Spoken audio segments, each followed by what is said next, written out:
Boa noite, meu nome é Natan e há uns 2 dias atrás eu coloquei aqui no Instagram uma pergunta sobre se física quântica possui ou não relação com espiritualidade. Pouco mais das metade das pessoas respondeu que não, uma outra parte, se não me engano, 46%, 44% respondeu que sim. E isso é uma coisa super interessante de se pensar pelo seguinte: se tu olha a hashtag do Instagram sobre física quântica, tu vai ver que quase todas as postagens estão relacionadas com o assunto de espiritualidade, ou pelo menos com a ideia de que o pensamento pode alterar a realidade. Então a gente pode dizer de uma forma geral e usando um método bem simples, bem simplista, que no senso comum, que na sociedade em geral, o termo física quântica é associado a essa ideia de que o pensamento pode alterar a realidade. Por outro lado, se tu observa as disciplinas de física, ou melhor, de física quântica nos cursos de física, no curso que vai formar um físico cientista, e aí o físico que vai ser cientista, ele passa por física quântica em cadeiras introdutórias, como física 4, depois introdução à física quântica 1 e 2, se faz mestrado e doutorado, ele vê na pós-graduação novamente. Em nenhum momento dessa formação toda dele, ele em algum momento vai acabar vendo qualquer um desses tópicos, ele não vê. Toda a física quântica que ele estuda não fala sobre pensamento, não fala sobre Deus, não fala sobre mente e não fala sobre espiritualidade. Então, se a gente olha de fora, se a gente conseguisse dar um zoom out para essa situação, a gente vê que de um lado a gente tem cientistas falando de física quântica, mas sem falar de espiritualidade. Do outro lado, a gente tem muitas pessoas falando sobre física quântica associadas à espiritualidade. E aí a pergunta que a gente pode fazer é uma pergunta sociológica, por que isso acontece? Como que é possível a gente ter duas comunidades distintas falando sobre o mesmo assunto, sobre o mesmo nome, sobre o mesmo termo e dando significados completamente diferentes para esse termo? Como é que pode o grupo de cientistas não falar de espiritualidade e falar de física quântica e um outro grupo que não está dentro da ciência, em princípio, falar de física quântica e ligar com espiritualidade? Então a pergunta é, tem a ver ou não tem a ver física quântica e espiritualidade? E se não tem a ver, por que tem tantas pessoas falando de física quântica e espiritualidade? E basicamente o que eu queria colocar, o ponto que eu queria apresentar, ele se baseia principalmente, mas tem várias outras pessoas que estudam esse tema, mas nesse livro aqui, é um livro muito legal, muito bem escrito, chamado Teoria Quântica, Estudos Históricos e Implicações Culturais. Ele é organizado por alguns pesquisadores brasileiros de grande renome. E entre eles tem o pesquisador da USP, que é o Oswaldo Pessoa Júnior, e o professor Oswaldo escreve um capítulo nesse livro que se chama O Fenômeno Cultural do Misticismo Quântico, no qual ele aborda exatamente esse ponto que eu estou tentando colocar aqui. E basicamente o que a gente pode tentar pensar é o seguinte: o cientista, embora ele produza ciência, ele pensa sobre ciência, nem tudo aquilo que ele está pensando e que ele está propondo ou que ele está discutindo acaba sendo incorporado ao corpo do conhecimento científico.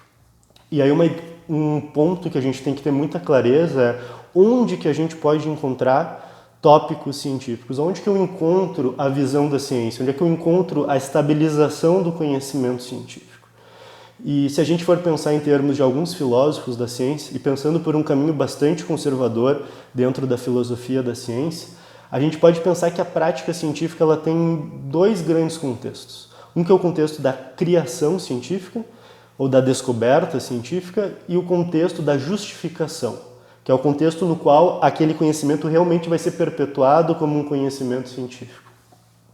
E um filósofo que pensa sobre isso e propõe esses dois termos é o Popper, e o Popper vai colocar então que esse primeiro elemento, que é a ideia da criação científica, da descoberta científica, ele é um momento muito criativo, no qual vários aspectos podem ser levados em consideração, entre eles aspectos artísticos, aspectos filosóficos e inclusive aspectos religiosos. Mas o que se perpetua na ciência não é necessariamente esses aspectos, que são muitos, mas então é aí sim pelo processo de racionalização e de confronto das ideias com os experimentos, é que se sobrevivem algumas ideias que vão ser incorporadas ao conhecimento da ciência. E aí o ponto é onde eu encontro essas ideias, onde que a gente pode ver o conhecimento científico que está sendo aceito pela comunidade e sendo perpetuado pela comunidade. E hoje, isso não foi sempre assim, mas hoje esse conhecimento se encontra nas grandes jornais ou nas grandes revistas, que são periódicos, né, a gente chama de revistas periódicas, que possuem revisão por pares, normalmente cegas. Significa que se eu hoje escrever um texto sobre física quântica, eu tenho que mandar para um desses periódicos e ele vai ser avaliado por 2 especialistas em física quântica, que não sabem quem é o autor e vão tentar criticar ao máximo o meu artigo, e se acharem que ele tem uma qualidade mínima, ele vai ser aceito e vai ser publicado. Se acharem que não, ele não é publicado e ele é rejeitado, eu recebo as críticas desses pareceristas. Então hoje o conhecimento científico ele é perpetuado dentro desses grandes jornais. E se a gente olhar para os grandes jornais, como Physical Review Letters, Physical Reviews em geral e outros grandes jornais, você não vê falar de física quântica e espiritualidade. Esse tema não está em pauta dentro da comunidade científica, o que daria para dizer que hoje a ideia de que física quântica e espiritualidade são assuntos próximos não é muito adequado, não é muito correto do ponto de vista da prática científica. Não é isso que acontece nos periódicos. Os grandes jornais não publicam sobre esses temas e eles não são aceitos porque, em princípio, entende-se que não existe corroboração empírica suficiente para isso.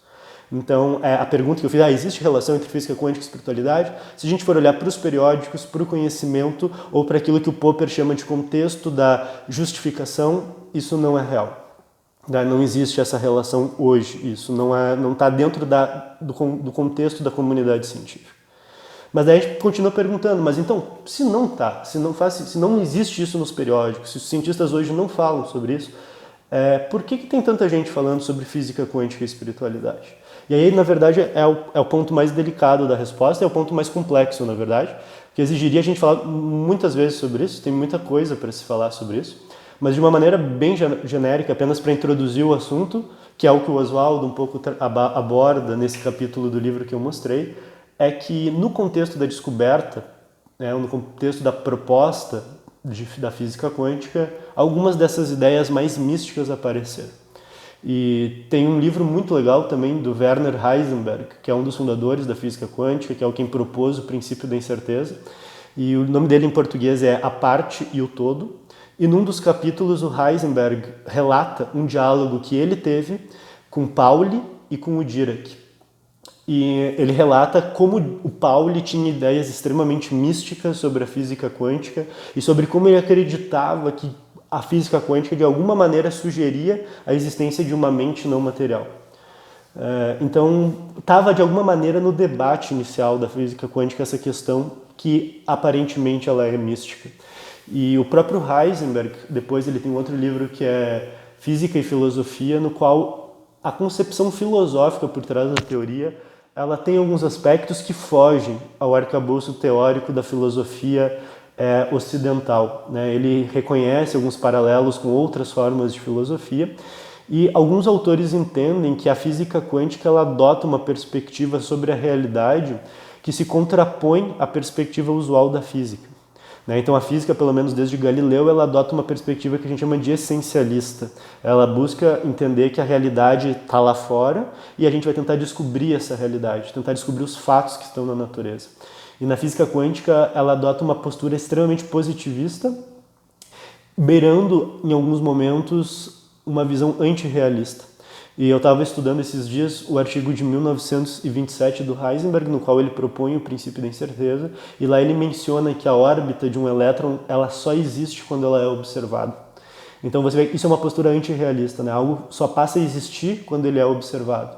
E nesse livro, depois, bem mais adiante, Física e Filosofia, ele volta a discutir esse ponto e ele apresenta a ideia de que antes de algo ser observado, ele existe apenas como uma potência de existência. E aí, quando você observa, aquilo realmente vem para a realidade. Só que, veja, isso não está, essas ideias mais místicas, essas discussões não estão nos artigos. Ele tem só essa frase que beira ao antirrealismo no artigo de 1927.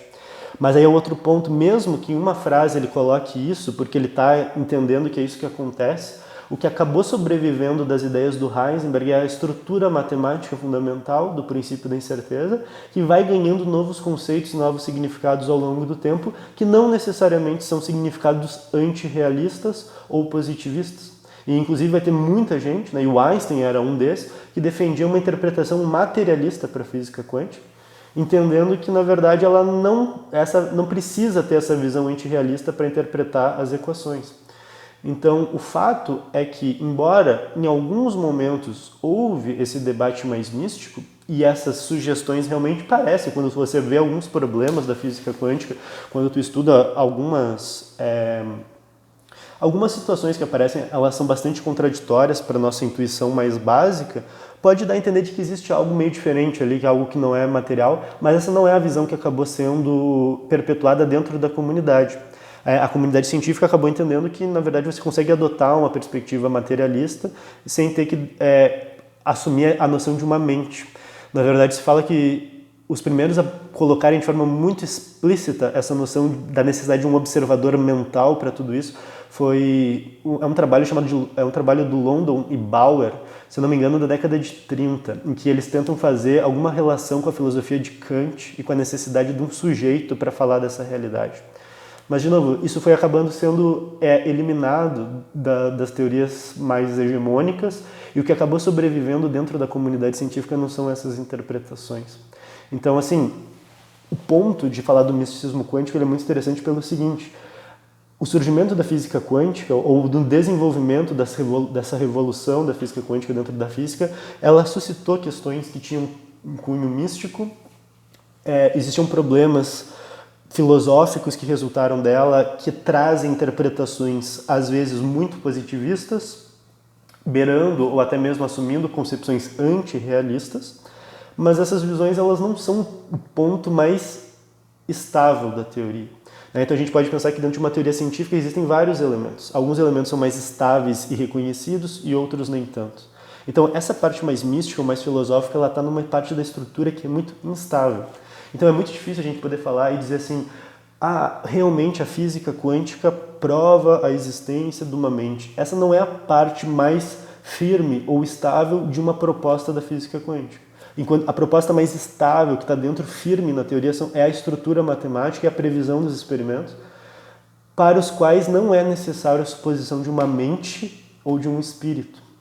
Então, a gente pode pensar sobre essa questão da seguinte forma: a física quântica hoje não fala sobre mente, ela não fala sobre espiritualidade, ela não fala sobre o pensamento criar a realidade. Não existe nenhuma corroboração empírica nesse sentido, e esse tipo de visão não está sendo debatida dentro dos grandes periódicos. Então essa não é a visão que hoje estrutura a ciência e a física quântica. Por outro lado, a gente também tem que reconhecer que, de fato, no desenvolvimento da mecânica quântica, houve debates místicos, e ainda há alguns, essas ideias elas podem ainda continuar sendo debatidas, e é interessante reconhecer esse elemento como parte integrante da diversidade da ciência. Então, grandes cientistas como Heisenberg ou Pauli se interessaram por esses pontos e reconheceram esses paralelos que poderiam haver, reconheceram que existia algumas sugestões de que talvez demandasse a noção de um observador para estruturar a realidade quântica, que fosse responsável pelo colapso da função quântica. Mas isso ainda fica no nível de um debate filosófico, no nível de um debate especulativo, e não dentro do nível do debate realmente de algo que seja muito fortemente corroborado ou, como as pessoas gostam de dizer, comprovado pela ciência.